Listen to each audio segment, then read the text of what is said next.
saya Elsa Agustina dari program studi D4 Pengelolaan Agribisnis kelas 2A. Di sini akan menjelaskan mengenai pertanyaan yang telah diberikan.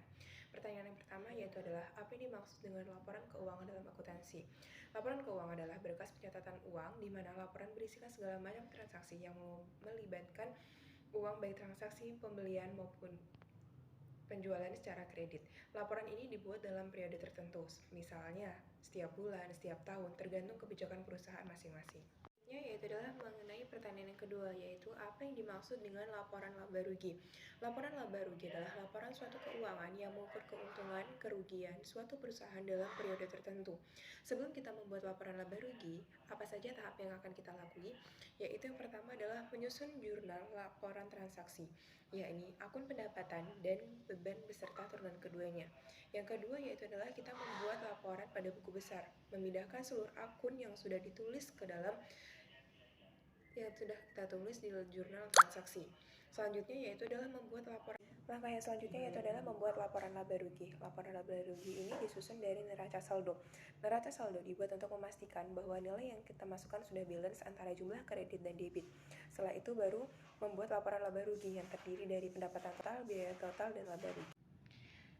Berikut adalah contoh soalnya. Di sini ada laporan laba rugi dari PT Mitra Karya Perkasa, di mana penjualan bersihnya sejumlah 200.000 dikurang dengan nilai HPP-nya 35 juta dengan mendapatkan laba kotor sebesar 165 juta.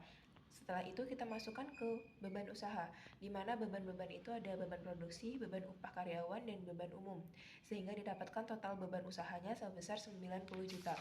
Selanjutnya kita lanjut ke laba usaha yang sebesar 75 juta, lalu laba sebelum pajak yaitu 75 juta dan PPh-nya 8 juta, sehingga didapatkan nilai laba bersihnya sebesar 67 juta. Selanjutnya yaitu pertanyaan yang ketiga, yaitu apa yang dimaksud dengan laporan perubahan modal? Yaitu pembukuan di mana mencatat semua informasi perubahan modal, baik perubahan debit maupun kredit antara saldo awal sampai saldo akhir. Lalu bagaimana cara membuat laporan perubahan modal dan perhitungan apa saja yang dimaksudkan ke dalam laporan tersebut? Baik, langkah pertama dalam penyusunan laporan perubahan modal yaitu adalah membuat tabel perubahan modal itu sendiri. Yang kedua adalah masukkan nilai modal ditambah nilai laba atau rugi lalu dikurang nilai pref jika ada nilai prefnya. Lalu selanjutnya akan ketemu nilai modal akhirnya. Apa saja yang ada di dalam perubahan nilai modal tersebut? Yang pertama itu ada modal awal yaitu laba rugi bersih, dan modal akhirnya. Baik, setelah contoh penyusunan laba rugi di soal berikutnya, di sini kita akan penulisan laporan perubahan modal dengan soal yang sama, yaitu di sini ada penulisan modal awal yaitu sebesar 235 juta lalu ditambah dengan nilai total laba bersih sehingga dapatkan nilai totalnya. Lanjut kemudian kita menghitung nilai kerugian lainnya ditambah dengan nilai laba yang ditahan, efek koreksi sehingga didapatkan nilai total sebesar 45 juta dan didapatkan nilai modal akhirnya sebesar 257 juta itu dari 302 juta dikurang 45 juta sehingga didapatkan nilai modal akhirnya. Baik, kita lanjut ke soal yang terakhir yaitu apa yang dimaksud dengan neraca. Neraca adalah laporan yang di dalamnya terdapat akun-akun aktiva, modal, serta kewajiban perusahaan pada suatu periode tertentu.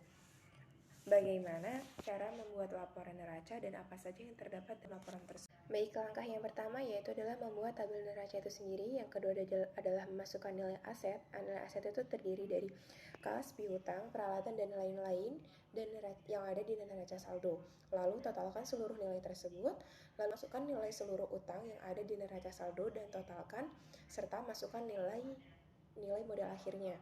Lalu apa saja yang ada di laporan tersebut yaitu terdiri dari aset. Aset itu terdiri dari kas, uang sewa yang dibayar di muka, dan lain-lain. Terus ada kewajiban itu terdiri dari utang bank, utang gaji, serta modal. Baik, selanjutnya yaitu adalah mengenai contoh soal tentang neraca, yaitu di mana di sebelah sini sudah dituliskan mengenai aktiva, aset-asetnya terdiri dari kas, piutang, perlengkapan servis, persekot, asuransi, jumlah aktiva lancar dan aktiva tetap, peralatan servis serta KM penyusutan peralatan, dan di sini didapatkan jumlah aktiva tetapnya sebesar 1.370.000. Lalu di sebelah sini ada kewajiban. Kewajiban itu terdiri dari utang usaha, utang gaji, dan jumlah kewajiban sehingga didapat modal hadiahnya sebesar 2.840, dan di sini di total semua jumlahnya itu sehingga didapatkan jumlah kewajiban dan modalnya sebesar 3.680.000.